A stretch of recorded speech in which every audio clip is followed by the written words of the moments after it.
Hey everybody, my name's Tyler Harmon and I'm going to be talking to you today about CSS Keyframe Animations. Some of you guys may be familiar with keyframes if you've done any kind of animation or any video editing. Essentially, it's just a way to specify a point in time that something's going to happen. Now, if any of you watched Kat's presentation on CSS transitions, you may be asking yourself, what's the difference? Is this not the same thing? Well, they are pretty similar, but there are a few differences between the keyframe animations and CSS transitions. So first of all, like the transitions, these keyframes and animations allow you to animate pretty much any HTML element without getting into JavaScript or Flash or anything else like that. And keyframes are just specific points at which you can change some kind of element.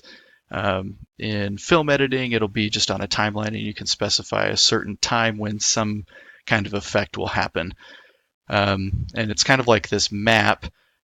Basically, you're saying that you're going to take an element and you're going to try to get it from point A to point B, and everywhere along the way, you can specify something that's going to happen.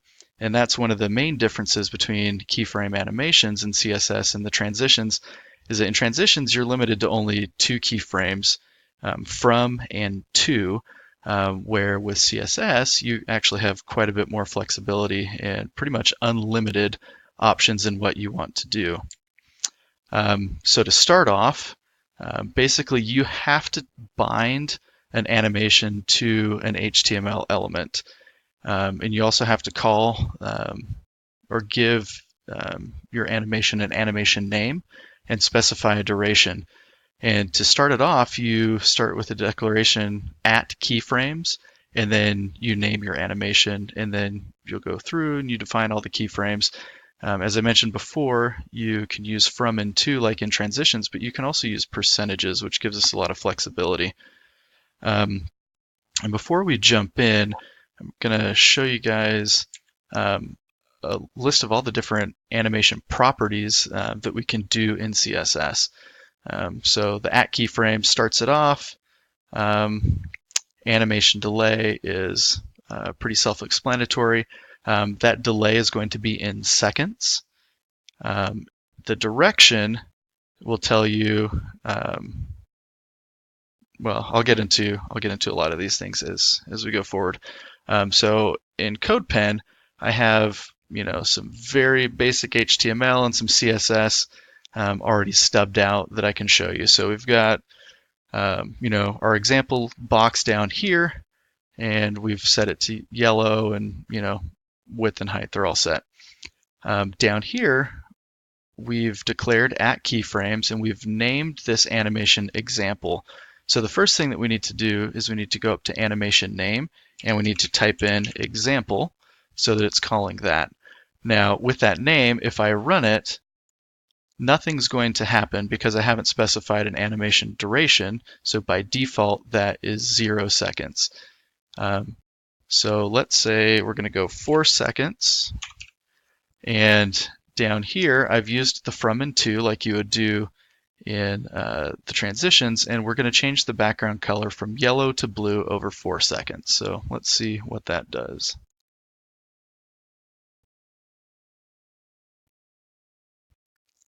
So the interesting thing down here is that it ran. We saw that it went from yellow to blue over 4 seconds. It's always going to revert back to the starting keyframe, which was yellow. And there's some ways to change that, which we'll get into in a few minutes. We can also delay if we'd like. So if we want to set a delay of 2 seconds, as soon as I hit run, it'll wait 2 seconds before it actually starts the animation. There it goes, and reverts back. Now we can also do a few other things. I mentioned, well, we changed colors. Why don't we try doing this as well? I have some code that I've already written, just pasted off to the side to speed things up. but we can combine animations. And so here we're going to change the background color, but we're also going to shift the box.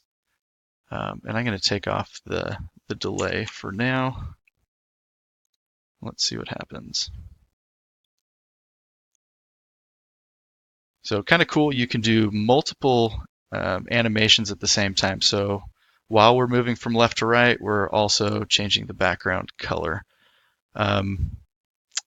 Now, the key difference here from transitions is that we don't have to just use from and to. So we can specify percentages that we want to use. So here, we're going to move this, and at each one of these different keyframes of different percentages, we're going to move the box to a different location. So let's go ahead and run that.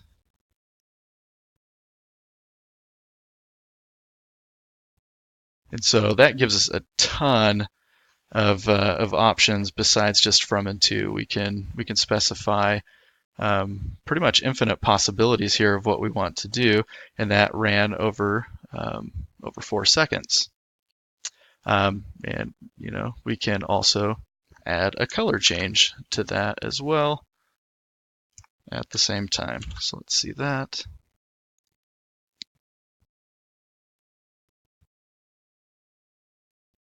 So pretty cool stuff. I mentioned the animation delay, and we already kind of showed that. There's also the animation iteration count. So by default, it's just the one time. If we want, we can set it to 2 times. And then if we run it, it'll go through the cycle 2 times.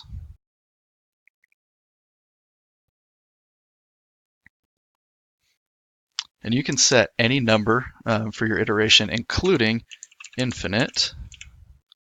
And so if we hit that, it's just going to run indefinitely. So I'm going to go ahead and take that out and stop that. Oops. Okay. So another thing that we have is animation direction. So we can specify if it's normal, which is the default. Basically, it goes from the first keyframe to the last keyframe. We can also reverse it and go from the last to the first, or we can alternate starting from first. Alternate starting from first and last. So let's see that. So if we go in here and let's say the iteration is going to be 2, and I'm just going to go back to a simpler set of code here, or simple animation.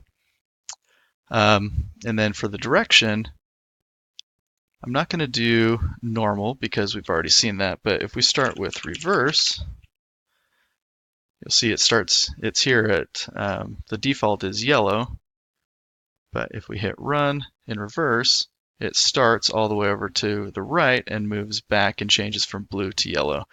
And then we've set that to iterate twice, so that's what it did. We can also say alternate, which is going to go from left to right and yellow to blue, and then it's going to go the opposite all the way back to the end.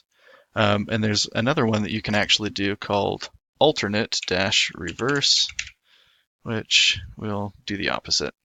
So start from the right, go to the left, and then it will head back to the right. Okay.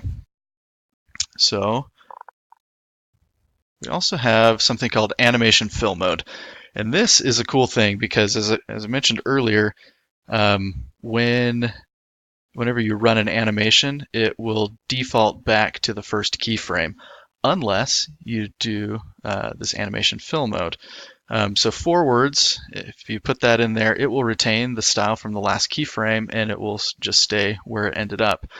Backwards, from what I can gather, is not used much. It would be used if, like, your element was not starting at the default position, but you wanted it to get its style from the first keyframe, even during a delay. But yeah, I haven't used it too much.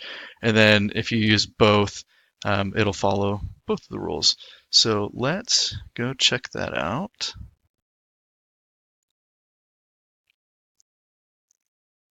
All right. So if I'm going to take out the iteration and the direction and just show it one time without the fill. So if we run it, it automatically defaults back to the first keyframe. But if I do fill mode of forwards and then we run it again, it's going to stay at that last keyframe indefinitely, which is pretty cool.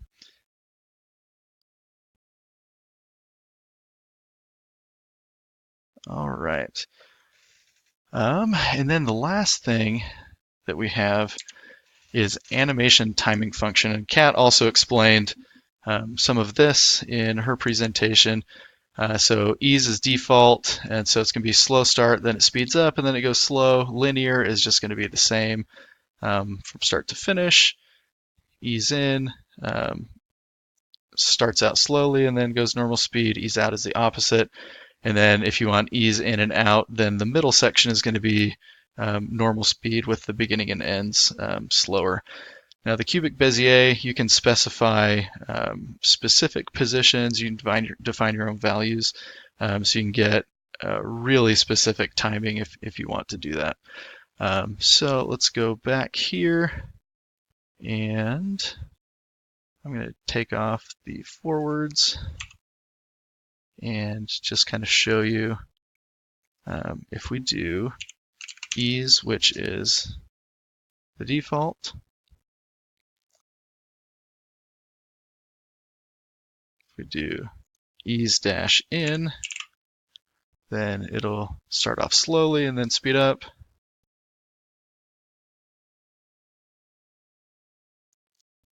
We can do ease out.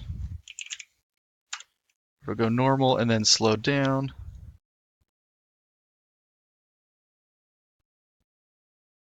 And then we can also ease in dash out. So slow start, speed up, slow finish.